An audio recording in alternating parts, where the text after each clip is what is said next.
Ik ben Jonathan, ik woon in Ljouwert en in het dagelijks leven werk ik bij Specsavers in de brillenzaak. Mensen die Fries leren willen, ja, ik vind het mooi.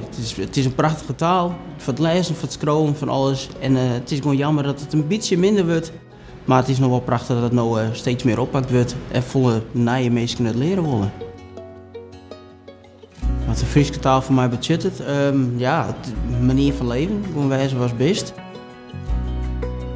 Of ik het lastig vind als orenmeesken vol willen dat ik Fries praat. Ja, dat is voor mij natuurlijk net een gewoonte als ik in Nederlands tegen me wil praten, dat ik dan in Fries altijd terug wil gaan.